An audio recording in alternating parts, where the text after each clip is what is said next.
হযরতে মূসা যখন নাকি আল্লাহ সুবহানাহু ওয়া তাআলাকে চিৎকার মেরে ডেকে বলেন, আল্লাহ ও দয়ার মালিক, আপনি যদি আপনার কোনো বান্দা বান্দির প্রতি, কোনো গ্রামবাসীর প্রতি, কোনো এলাকাবাসীর প্রতি, কোন শহরের প্রতি, কোন দেশের প্রতি, কোন রাষ্ট্রের প্রতি যদি নারাজ হন, গোসা হন, মনক্ষুণ্ণ হন, আপনার আচরণ কেমন হয়, আপনি কেমন আচরণ করেন, আমি পয়গম্বর মূসা জানতে চাই। আল্লাহ ডেকে বলেন, আরে পয়গম্বর মূসা, তুমি আমি আল্লাহর কাছে জানবার চাও, আমি আল্লাহর কাছে জানবার চাও, আমি আল্লাহ যদি কোনো জাতির প্রতি, কোনো গোষ্ঠীর প্রতি, কোনো এলাকার প্রতি, কোনো দেশের প্রতি যদি রাগ গোসা হয়ে কেমন করে, শোনো রে মূসা, আমি আল্লাহ যদি কোনো রাষ্ট্রের প্রতি নারাজ হয়, আমি আল্লাহ যদি গোসা হয়, আমি আল্লাহ যদি রাগ করি, আমার আচরণ হয় তিন ধরনের। এবার আল্লাহ ডেকে বলেন, ওরে পয়গম্বর মূসা, আমি আল্লাহ তিনটা মুআমালা করে থাকি, আমি আল্লাহ তিনটা আচরণ করে থাকি, তিনটা ব্যবহার করে থাকি। তন্মধ্যে এক নাম্বার ব্যবহার হলো আমি আল্লাহ তাদের উপরে জালেম শাসক নিযুক্ত করে দিয়ে থাকি। আল্লাহ ডেকে বলেন, এ পয়গম্বর, আমি আল্লাহ দুই নাম্বার যে আচরণ করে থাকি, আমি আল্লাহ দুই নাম্বার যে ব্যবহার করে থাকি, সেটা হলো আমি আল্লাহ তাদের সময় মতো তাদেরকে বৃষ্টি দেই না। তাদের যখন প্রয়োজন হয়, তাদের ফসলের প্রয়োজন, বৃষ্টির প্রয়োজন, যেই সময় মাঠে ফসল থাকে, বৃষ্টি হলে ফসলটা ভালো হবে, আমি আল্লাহ তখন দেই না, ওই সময় দেই যেই সময় তাদের ফসলগুলা সুন্দর হবে, কিন্তু আমি আল্লাহ বৃষ্টি দিয়া ধ্বংস করে দেই। এ পয়গম্বর, এ কালিমুল্লাহ মূসা, শুনো, আমি আল্লাহ তিন নাম্বার যে ব্যবহারটা করে থাকি, সেটা হলো আমি আল্লাহ তাদের অর্থনৈতিক অবস্থা, টাকা পয়সা, ধন দৌলত, আমি আল্লাহ সমাজের বিত্তবান ওই সমস্ত ব্যক্তিদেরকে বানায় থাকি যারা সমাজের বড় বখিল। আমি আপনাদের খেদমতে আল্লাহর পবিত্র কালাম কোরআন শরীফের সর্ববৃহৎ সূরা সূরাতুল বাকারা এর একখানা আয়াতে কারিমা তেলাওয়াত করছি। সেই সাথে বরকতের নিয়তে রাসূল আকরাম সাল্লাল্লাহু আলাইহি ওয়াসাল্লামের অগণিত হাদিসে মুবারাকা থেকে একখানা হাদিস তেলাওয়াত করছি। আয়াত ও হাদিসকে সামনে রেখে সংক্ষিপ্ত সময়ে, যেহেতু আপনাদের পোস্টারে হ্যান্ডবিলে লেখা তাফসীরুল কোরআন মাহফিল, আমি সেই দিকে লক্ষ্য রেখেই আপনাদের খেদমতে তাফসীর করার নিয়ত করেছি ইনশাআল্লাহ। মেরে মোহতারাম, ইসলামিক ওয়াজ আর তাফসীর এক নয়, 19-20 নয়, আকাশ পাতাল ব্যবধান, ঠিক কিনা? আসতে বলছেন কেন? সবাই বলেন ঠিক কিনা? আপনারা হয়তো আমার আদত সম্পর্কে জানেন, আপনারা যদি কথা না বলেন আমি ওয়াজ করতে পারবো না। আপনারা আমার ওয়াজের মাঝখানে মাঝে মধ্যে সুবহানাল্লাহ, আলহামদুলিল্লাহ, আল্লাহু আকবার শক্তি দিয়ে বলতে পারবেন তো? কারণ এখানে আমার দ্বিতীয়বার আসা, প্রথমবার এসে সবক দিয়ে গেছি, তাই না? মনে আছে না ইনশাআল্লাহ? তো আসলে আমরা তো সবাই ওয়াজ শুনে অভ্যস্ত, ওয়াজ করেও অভ্যস্ত। এখন সমস্ত মানুষ সুরের পাগল, আওয়াজের পাগল, জোরে বলেন ঠিক কিনা? এখন সবাই ওয়াজের পাগল, সুরের পাগল, কণ্ঠের পাগল, কিন্তু ওয়াজে আসলাম, দ্বীনি প্রোগ্রামে, কোরআন হাদিসের আলোচনার মজমায় আসলাম, কি শিখলাম, কি আমল করব, কিছুই জানি না, ঠিক কিনা? জোরে বলেন ঠিক কিনা? কিন্তু যেহেতু আপনারা এসেই পড়েছেন, আরো আসছেন আপনাদের মুহাব্বতের মানুষ, মারুফ বিল্লাহর বয়ানে আশা করি কিছু একটা নিয়ে যেতে পারবেন।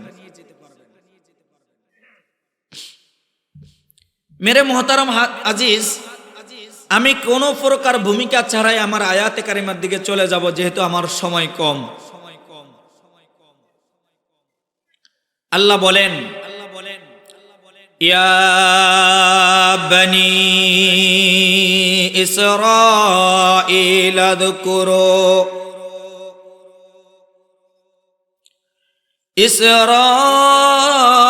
إسرائيل اذكروا نعمتي التي أنعمت عليكم وأني فضلتكم على العالمين।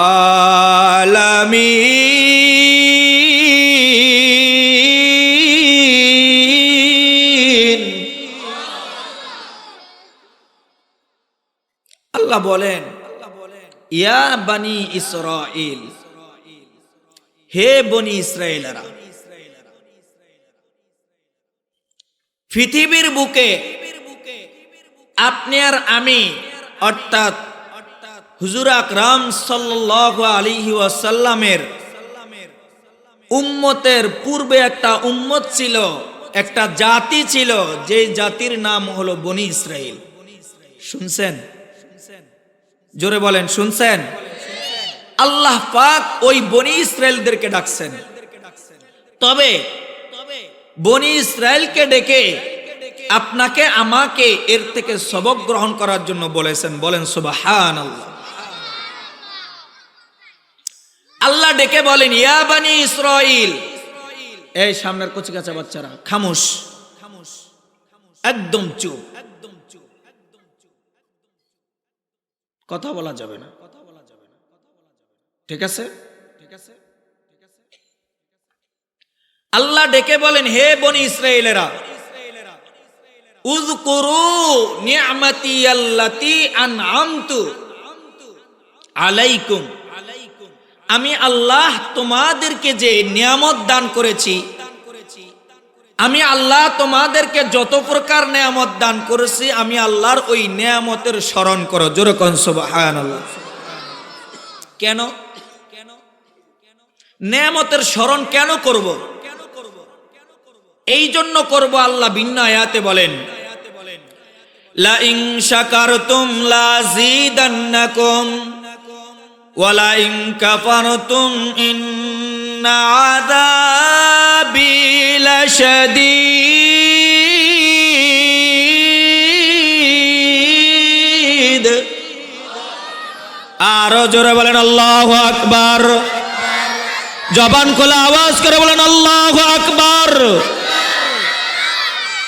আল্লাহ বলেন, লা ইন শাকারতুম লাযীদান্নাকুম ওয়া লা ইন কাফারতুম ইন্না আযাবি লাশাদীদ।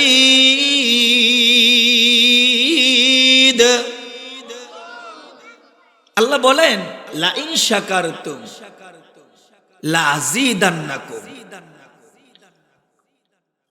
তোমরা যদি আমি আল্লাহর দেওয়া নিয়ামতকে স্মরণ করো, আমি আল্লাহর দেওয়া নিয়ামতের শুকরিয়া আদায় করো, আমি আল্লাহর দেওয়া নিয়ামতের গুণগান করো, আমি আল্লাহর দেওয়া নিয়ামতের কীর্তন করো, গুণগান আলোচনা করো, শুকরিয়া আদায় করো, লাযীদান্নাকুম, এখানে লামটা লামে তাকিদ, অবশ্যই তোমার জন্য আমি আল্লাহর দেওয়া নিয়ামত আরো বাড়িয়ে দেব। ওয়াদা করেছেন কে?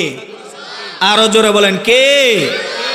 আল্লাহ বলেন, রব্বানা ওয়াতিনা মা ওয়া'আদতানা আলা রুসুলিকা ওয়া লা তুখজিনা ইয়াওমাল কিয়ামাহ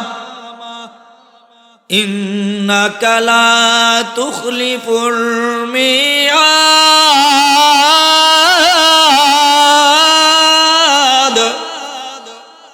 এত আস্তে, সবাই একসাথে বলেন আল্লাহু আকবার। কি কষ্ট হয় আপনাদের? তাহলে প্রথম পর্যায়ে একেবারে চুপ হয়ে গেলে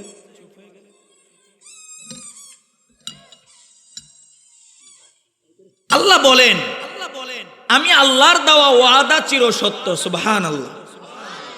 কার ওয়াদা? জোরে বলেন, জবান খোলা আওয়াজ করে বলেন, কার ওয়াদা? আল্লাহ এমন এক সত্তা, আল্লাহ এমন একজন জাত, আল্লাহ এমন একজন কর্তা, আল্লাহ এমন একজন মালিক, আল্লাহ এমন একজন গার্ডিয়ান, আল্লাহ এমন একজন অভিভাবক। আল্লাহ বলেন আমি আল্লাহ যা ওয়াদা করি, যা বলি তাই করি। হে বনি, হে আমার আদম সন্তান, হে আমার প্রিয় বান্দাবান্দিরা, শোনো, আমি আল্লাহ যা করে থাকি, যা বলে থাকি তাই তোমাদের জন্য অপরিহার্য, সেটাই হয়ে থাকবে। জোরে কোন সুবহানাল্লাহ। আর ওয়ালাইন কাফারতুম, আর যদি আমি আল্লাহর দেওয়া নিয়ামতকে তোমরা স্বীকার না করো, শুকরিয়া আদায় না করো, আলোচনা না করো, আমি আল্লাহর প্রশংসা না করো, তাহলে কি হবে? তোমাদের থেকে প্রদত্ত নিয়ামত ছিনিয়ে নেওয়া হবে এবং তোমাদের জন্য আমি আল্লাহ কঠিন আযাবের ব্যবস্থা করব। জোরে কোন নাউযুবিল্লাহ। মেরে মোহতারম, এই সংক্ষিপ্ত আলোচনা বুঝে থাকলে বলবেন এই কণ্ঠ কার দেওয়া? আমার বাবা দিয়েছেন, আমার মা, আমার ওস্তাদ, আমার শিক্ষক? কে? জবান খোলা আওয়াজ করে বলেন, কে? শক্তি দিয়েছেন কে? জবান দিয়েছেন কে? আল্লাহ বলেন আলাম নাজআল লাহু আইনাইন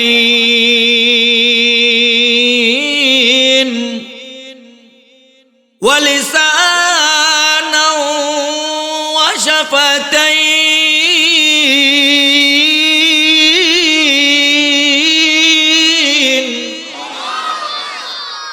আলাম নাজআল লাহু আইনাইন।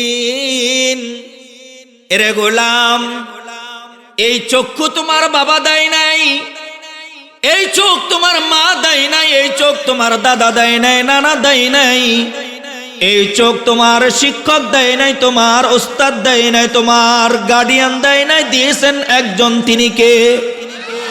আরো মোহাব্বত নিয়ে বলেন তিনি কে? জবান খোলা আওয়াজ করে বলেন তিনি কে? ওয়ালিসানাউ ওয়া শাফাতাইন।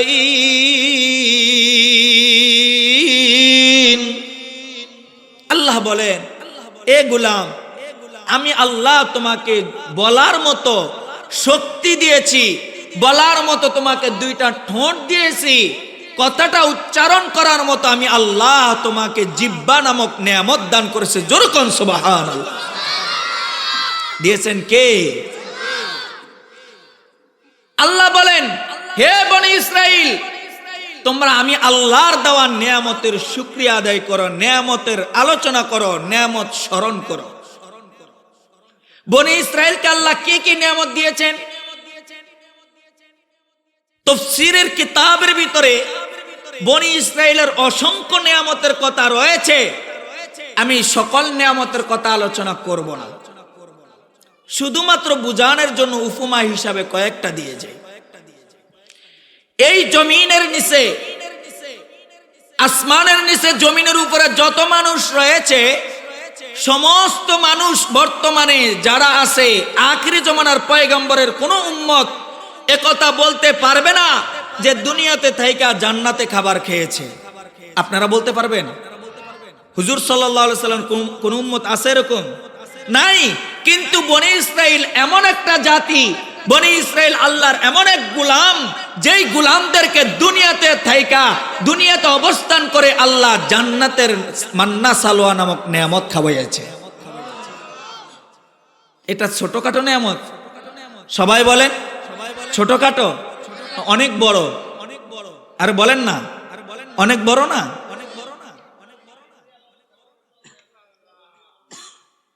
এই পৃথিবীর বুকে বর্তমানে এমন কোন আখিরি জমানার পয়গম্বরের উম্মত নাই যেই উম্মত দুনিয়াতে পাথর ফাটায়া সেখান থেকে পানি পান করেছে। আছে?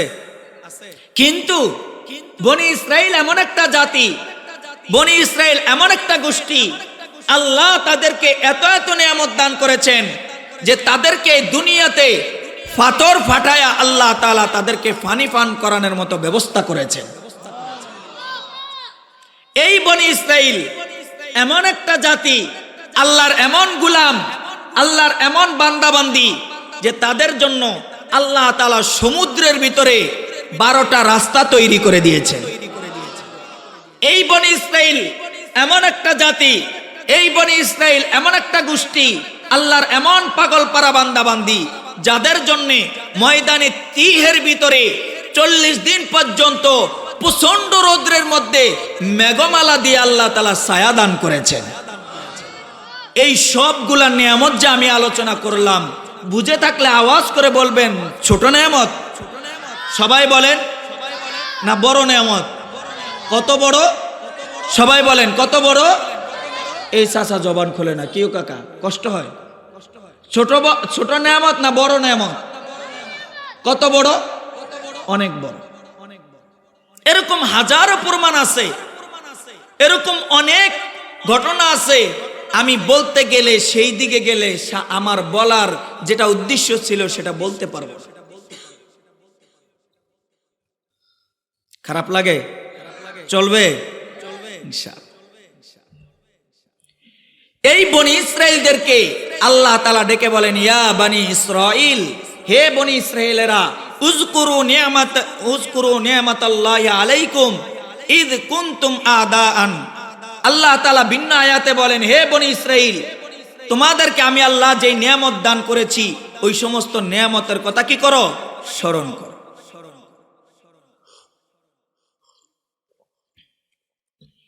ইয়া বনি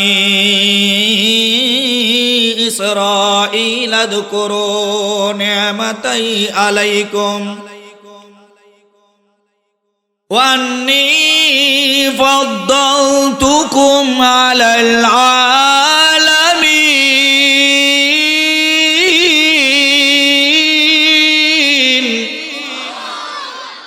দ্বিতীয় নাম্বার, আমি আল্লাহ তোমাদেরকে যে দুনিয়াতে তৎকালীন জমানায়, তৎকালীন সময়ে দুনিয়াতে সর্বশ্রেষ্ঠ, দুনিয়াতে সবচেয়ে মর্যাদাশীল বানিয়েছি সেটা তোমরা স্মরণ করো। সুবহানাল্লাহ বলেন। কিন্তু বনি ইসরাইলকে আল্লাহ তাআলা এত এত নিয়ামত দেওয়ার পর, আল্লাহ তাআলা এত এত নিয়ামত দেওয়ার পর বনি ইসরাইল আল্লাহর নিয়ামতকে অস্বীকার করেছে। আরো আসতে বলেন। আল্লাহর নিয়ামত তারা ভুলে গিয়েছে, আল্লাহ ভুলে গিয়েছে, দ্বীন ভুলে গিয়েছে, রসুল ভুলে গেছে, ইসলাম ভুলে গেছে, ধর্ম ভুলে গেছে, আল্লাহ ছেড়ে দিয়ে দুনিয়া ধরতে শুরু করেছে। বুঝে থাকলে বলুন, বনি ইসরাইলের ভিতরে যেই রোগটা ছিল, আল্লাহ ভুলে যাওয়া, পরকাল ভুলে যাওয়া, রসুল ভুলে যাওয়া, আল্লাহর বিধান ভুলে যাওয়া, দুনিয়া ধরা, ওই দুনিয়া ধরার গুণটা, অভ্যাসটা বর্তমানে আপনার এবং আমার ভিতরে আছে না নাই? জোরে বলেন, আছে না নাই?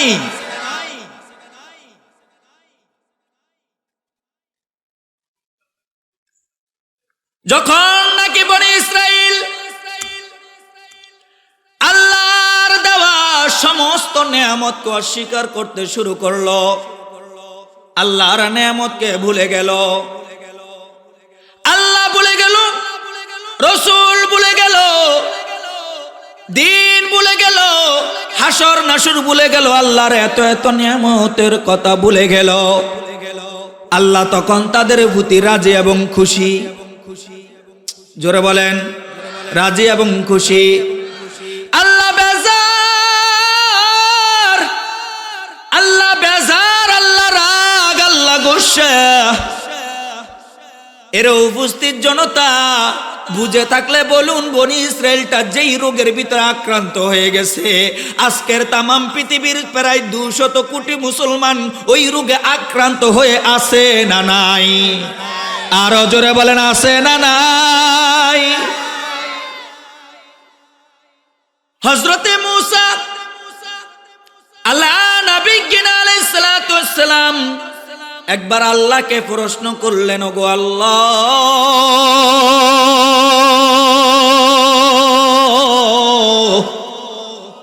ও দয়ার মালিক, হে দয়ার আল্লাহ, আপনি যদি কোন জাতি এবং গোষ্ঠী আপনার কোন বান্দা বান্দীদের প্রতি নারাজ হন, গোসা হন, রাগ করেন, তাহলে আপনি কেমন করেন? আপনার আচরণটা কেমন হয়?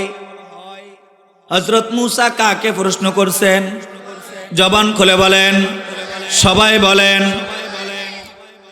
হযরতে মূসা যখন নাকি আল্লাহ সুবহানাহু ওয়া তাআলাকে চিৎকার মেরে ডেকে বলেন, আল্লাহ,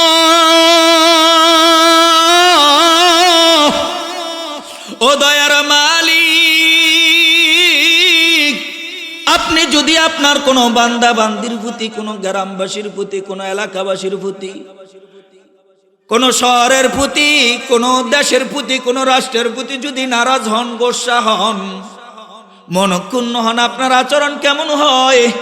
আপনি কেমন আচরণ করেন? আমি পয়গম্বর মূসা জানতে চাই। আল্লাহ ডেকে বলেন, ওরে পয়গম্বর মূসা, তুমি আমি আল্লাহর কাছে জানবার চাও, আমি আল্লাহর কাছে জানবার চাও, আমি আল্লাহ যদি কোনো জাতির প্রতি, কোনো গোষ্ঠীর প্রতি, কোনো এলাকার প্রতি, কোনো দেশের প্রতি যদি রাগ গোসা হয়ে কেমন করে? শোনো রে মূসা, আমি আল্লাহ যদি কোনো রাষ্ট্রের প্রতি নারাজ হই, আমি আল্লাহ যদি গোসা হই, আমি আল্লাহ যদি রাগ করি, আমার আচরণ হয় তিন ধরনের। আমি তাদের সাথে তিনটা মুআমালা করি। খোলা আওয়াজ করে বলেন কয়টা? আরো জোরে বলেন কয়টা? এবার আল্লাহ ডেকে বলেন, ওরে পয়গম্বর মূসা, আমি আল্লাহ তিনটা মুআমালা করে থাকি, আমি আল্লাহ তিনটা আচরণ করে থাকি, তিনটা ব্যবহার করে থাকি। তন্মধ্যে এক নাম্বার ব্যবহার হলো আমি আল্লাহ তাদের উপরে জালেম শাসক নিযুক্ত করে দিয়ে থাকি। নাউজুবিল্লাহ। এক নাম্বার কি করেন? জালেম বাদশা নিযুক্ত করে দেন। দুই নম্বরে মূসা, এই পিছনে কথা বলেন কে? দুই নম্বর আল্লাহ ডেকে বলেন, এ পয়গম্বর, আমি আল্লাহ দুই নম্বর যে আচরণ করে থাকি, আমি আল্লাহ দুই নম্বর যে ব্যবহার করে থাকি, সেটা হলো আমি আল্লাহ তাদের সময় মতো তাদেরকে বৃষ্টি দেই না। তাদের যখন প্রয়োজন হয়, তাদের ফসলের প্রয়োজন, বৃষ্টির প্রয়োজন, যেই সময় মাঠে ফসল থাকে, বৃষ্টি হলে ফসলটা ভালো হবে, আমি আল্লাহ তখন দেই না, ওই সময় দেই যেই সময় তাদের ফসলগুলা সুন্দর হবে, কিন্তু আমি আল্লাহ বৃষ্টি দিয়া ধ্বংস করে দেই। নাউজুবিল্লাহ। অর্থাৎ প্রয়োজন মতো কি দেন না? বলেন না, কি দেন না? এ পয়গম্বর, এ কালিমুল্লাহ মূসা, শুনো, আমি আল্লাহ তিন নম্বর যে ব্যবহারটা করে থাকি, সেটা হলো আমি আল্লাহ তাদের অর্থনৈতিক অবস্থা, টাকা পয়সা, ধন দৌলত, আমি আল্লাহ সমাজের বিত্তবান ওই সমস্ত ব্যক্তিদেরকে বানায় থাকি যারা সমাজের বড় বকিল। সমাজের বড় কি? বকিল, বুঝছেন? কিরিপন, কিপটা। আমাদের গ্রামের ভাষায় হাতের ফাঁক দিয়ে পানি পড়ে না, ঠিক কিনা? জোরে বলেন ঠিক কিনা? এ বাবাজি, আমার এই পর্যন্ত আলোচনা যদি বুঝে থাকেন, আমার এই পর্যন্ত যদি আপনারাও বয়ানটা বুঝে থাকেন, একটু জবানটা লড়ায় আওয়াজ করে বলবেন, এখন সমাজের উপরে, রাষ্ট্রের উপরে ইনসাফগার বাদশা আছে না জালেম বাদশা ছিল? আসতে বলেন কেন? আরো জোরে বলেন। এ বাবাজি, কেমন জালেম বাদশা ছিল? আজকে আপনার আমি সুন্দর এই পরিবেশের ভিতরে, খোলা আকাশের নিচে, জমিনের উপরে সুন্দর কোরআন এবং হাদিসের আলোচনা শুনতেছি। এমন একটা সময় ছিল, আলোচনা শুনবার ইচ্ছা ছিল, করার ইচ্ছা ছিল, কিন্তু পারমিশন ছিল না। আসতে বলেন কেন? ঠিক, সবাই বলেন ঠিক কিনা? তাহলে বুঝেন, এই জমিন কার দেওয়া? আরো জোরে সবাই বলেন। আসমান কার দেওয়া? আলো বাতাস কার দেওয়া? আপনাকে আমাকে কে বানাইছেন? কথা বলার শক্তি দিয়েছেন কে? কোরআন হাদিসের আলোচনা করার পারমিশন দিয়েছেন কে? আরো জোরে বলেন কে? কিন্তু জালেম কথা বলতে দেয় না। জোরে বলেন, সবাই বলেন। জালেম কথা বলতে দেয় নাই, জালেম বাদশা কথা বলতে দেয় নাই, জালেম শাসক কথা বলতে দেয় নাই। আমি জিজ্ঞেস করতে চাই, আমরা মোল্লারা এখনো আছি, কথা বলি, কিন্তু জালেম বাংলার জমিনে না। আসতে বলেন কেন? আবার আইব? কখনো না। হ্যাঁ, এবার 2 নাম্বার, যখন নাকি মুসা পয়গম্বরকে আল্লাহ ডেকে বললেন, 2 নাম্বার হলো আমি সময় মতো বৃষ্টি দেই না, 3 নাম্বার আমি আল্লাহ ধন দৌলত তোমাদের দাতাদের হাতে দেব না, বকিলদের হাতে দেব। আর যদি আমি ব্যবহারটা ভালো করে থাকি, আমার কোনো বান্দা বান্দির প্রতি রাজি এবং খুশি হয়ে থাকি, আমি যদি কোনো বান্দা বান্দি এলাকার প্রতি রাজি এবং খুশি হয়ে থাকি, আমি আল্লাহ তার বিপরীত 3টা আচরণ করে থাকি। সেটা হলো আমি তোমাদের জন্য ন্যায় ইনসাফগার বাদশা নিযুক্ত করে থাকি। জোরকন সুবহানাল্লাহ। 2 নাম্বার, আমি আল্লাহ সময় মতো বৃষ্টি দিয়ে থাকি। জোরকন সুবহানাল্লাহ। 3 নাম্বার, আমি আল্লাহ সমাজের দাতাদের হাতে ধন সম্পদ দিয়ে থাকে। জোরকন সুবহানাল্লাহ। এ বাবাজি, বনি ইসরায়েলরা যখন নাকি আল্লাহর নেয়ামতকে অস্বীকার করলো, বনি ইসরায়েলরা যখন নাকি আল্লাহকে অস্বীকার করলো, আল্লাহর দ্বীনকে অস্বীকার করলো, জান্নাত জাহান্নাম অস্বীকার করলো, আল্লাহ রাগ এবং গুসা হইয়া তাদের উপরে একজন জালেম বাদশা নিযুক্ত করে দিয়েছে। নাউজুবিল্লাহ। কোরআন থেকে বলতেছি তো, সমস্যা আছে? শুনেন,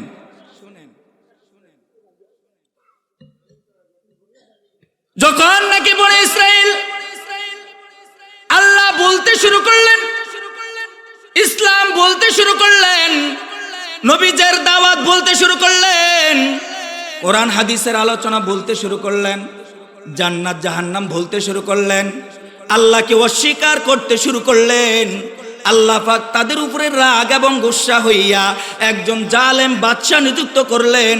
ওই জালেম বাদশার নাম হলো বাদশা বুখতেনাসার। বাদশার নাম কি বলেন না? বাদশা নাম শুনছেন? এই তাম পৃথিবী, তাম দুনিয়া শাসন করেছেন, একসাথে তাম দুনিয়া শাসন করেছেন 4 জন মানুষ। কয়জন? আরো জোরে সবাই বলেন। 4 জন। তন্মধ্যে 2 জন মুসলমান, 2 জন কাফের। 2 জন মুসলমানের একজন হলো বাদশা জুলকারনাইন, আর একজন হলো বাদশা সুলাইমান। 2 জন কাফেরের মধ্যে একজন হলো বাদশা বুখতেনাসার, আর একজন হলো বাদশা নমরুদ। ঠিক আছে? এই জালেম বাদশাকে, বাদশা বুখতেনাসরকে আল্লাহ পাক বনি ইসরাইলের উপরে চাপায় দিলেন। এই জালেম বাদশা, বাদশা বুখতেনাসর বনি ইসরাইলের উপরে অবিচার, অত্যাচার, জুলুম, নির্যাতন করতে শুরু করলো। কি শুরু করলো? তাফসীরের কিতাবের ভিতরে লেখে, এই জালেম বাদশা, বাদশা বুখতেনাসর সর্বপ্রথম বনি ইসরাইলের 70,000 বনি ইসরাইলকে গলা কেটে হত্যা করে দিয়েছে। কত হাজার? জোরে বলেন। 70,000 বনি ইসরাইলকে তৎকালীন তাম দুনিয়ার বাদশা, জালেম বাদশা, বাদশা বুখতেনাসর 70,000 বনি ইসরাইলকে হত্যা করলেন। এবং সমাজের শিক্ষিত শিক্ষিত শিক্ষিত শিক্ষিত বনি ইসরায়েলদেরকে হত্যা করে দিলে। সব মূর্খ বানায় ফেলছে। কি বানায় ফেলছে বলেন না কি? কারণ যার কাছে শিক্ষা নাই, যার কাছে কোরআনের জ্ঞান নাই, যার কাছে হাদিসের জ্ঞান নাই, যার কাছে ইসলামের জ্ঞান নাই, যার কাছে আল্লাহর জ্ঞান নাই, লোহে মাহফুজের জ্ঞান নাই, যার কাছে এগুলা নাই, সে যত বড়ই শিক্ষিত হোক আল্লাহর ভাষায় সেই মূর্খ। আল্লাহর ভাষায় কি বলেন না? আল্লাহর ভাষায় সে কি?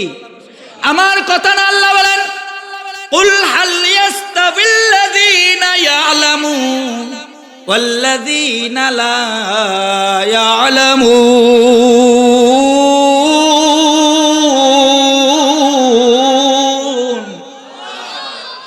আল্লাহ বলেন যারা কোরআন হাদিসের জ্ঞান জানে, যাদের কাছে কোরআনের জ্ঞান আছে, যাদের কাছে হাদিসের জ্ঞান আছে, যাদের কাছে আসমানি জ্ঞান আছে, আর যাদের কাছে এগুলা নাই, তারা কশ্চিম কালো সমান হতে পারে? এই বাচ্চা বক্তি নাসর 70,000 বনি ইসরায়েলকে খতম করে দিলেন এবং 70,000 বনি ইসরায়েলকে গ্রেফতার করলেন। কি করলেন? জোরে বলেন। গ্রেফতার করলেন। আমার আলোচনা ধারাবাহিক হবে, কিন্তু যারা বুঝবার তারা বুঝবে। এই 70,000 বনি ইসরায়েল কি বাদশা বক্তি নাসর গ্রেফতার কইরা ইরাকের বাবেল শহরের মধ্যে জেলখানার মধ্যে বন্দী করলেন। কোথায়? ইরাকের বাবেল শহরের জেলখানার মধ্যে বন্দী করলেন। কিন্তু আল্লাহর একটা বিধান, আল্লাহর একটা নিয়ম, আল্লাহর একটা উসুল হলো, আল্লাহ যদি কোনো জাতিকে ধ্বংস করতে চান, এর আগে ওই জাতিকে বুঝানোর জন্যে, ওই জাতিকে সতর্ক করার জন্য আল্লাহ একজন সতর্ককারী দুনিয়াতে পাঠায়া দেন। জোরে কোন সুবহানাল্লাহ। আল্লাহ পাক ওই জাতিকে বুঝানোর জন্য, জাহান্নাম থেকে বাঁচানোর জন্য, ধ্বংস থেকে বাঁচানোর জন্য আল্লাহ পাক ওই জাতির জন্য একজন সতর্ককারী পাঠান, নবী পাঠান।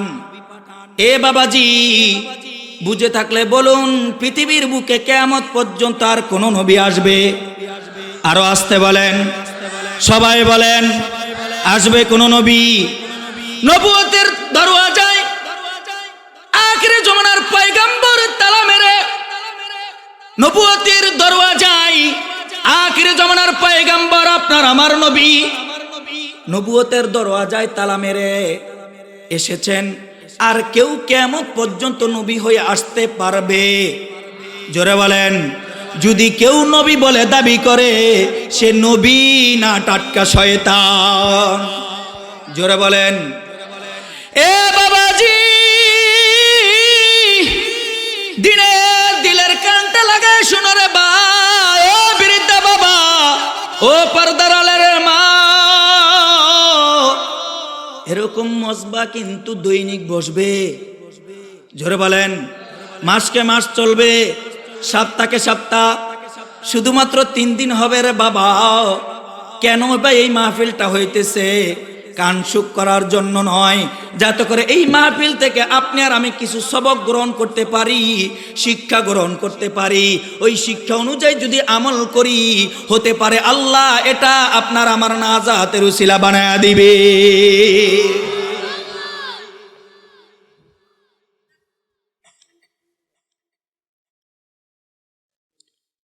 আল্লাহ পাক কোন জাতিকে, আল্লাহ পাক কোন গোষ্ঠীকে ধ্বংস করার আগে একজন সতর্ককারী পাঠান, একজন নবী পাঠান, রসুল পাঠান। এরে বাবাজি, বুঝে থাকলে বলুন, কিয়ামত পর্যন্ত কোন নবী রসুল আসবে? জোরে বলেন। কোন নবী এবং রসুল আর আসবে না। তবে আপনাদেরকে জাহান্নামের আগুন থেকে, আপনাদেরকে পথভ্রষ্ট থেকে, আপনাদেরকে জাহান্নাম থেকে বাঁচাবেন কে? কথা বলেন। দাওয়াত দিবে কারা? বলেন, আরো জবান খুলে বলেন। আল্লাহর রাসূল বলেন, আল উলামা ওয়ারাসাতুল আম্বিয়া, আল উলামা ওয়ারাসাতুল আম্বিয়া। আমি নবী তো চলে গেলাম, আমি নবী নবুয়তের দরওয়াজায় তালা লাগায়া চলে গেলাম। ওরে আমার উম্মত, কিয়ামত পর্যন্ত আর কোনো নবী আসবে না। তবে তোমাদেরকে দিনের দাওয়াত কে দিবে? তোমাদেরকে ইসলামের দাওয়াত কে দিবে? তোমাদেরকে হাদিসের দাওয়াত কে দিবে? জান্নাতের দাওয়াত কে দিবে? জাহান্নাম থেকে কে বাঁচাবে? আমি নবী দায়িত্ব দিয়ে গেলাম, ওলামা একরাম তোমাদেরকে দাওয়াত দিবে। তোমাদেরকে ওলামা একরাম, হক্কানি রব্বানি দিনের দায়ী মুবাল্লিগরা তোমাদেরকে সঠিক কথা বলবে, দিনের দাওয়াত দিবে, ইসলামের দাওয়াত দিবে, হাদিসের দাওয়াত দিবে, আল্লাহর পথে দাওয়াত দিবে। ওলামা একরামের কথা মানবা, ওলামা একরামের কথা শুনবা, ওলামা একরামের কথা অনুযায়ী যদি দিন গড়ো, জীবন যাপন করো, রাষ্ট্র পরিচালনা করো, যদি এই পরিচালনা করে কবরের জগতে আসতে পারো, রে বান্দা শুনে রাখো, আমি আল্লাহ তুমি মরতে দেরি হবে, তোমার কবরটাকে জান্নাতের বাগান বানাইতে দেরি করব না।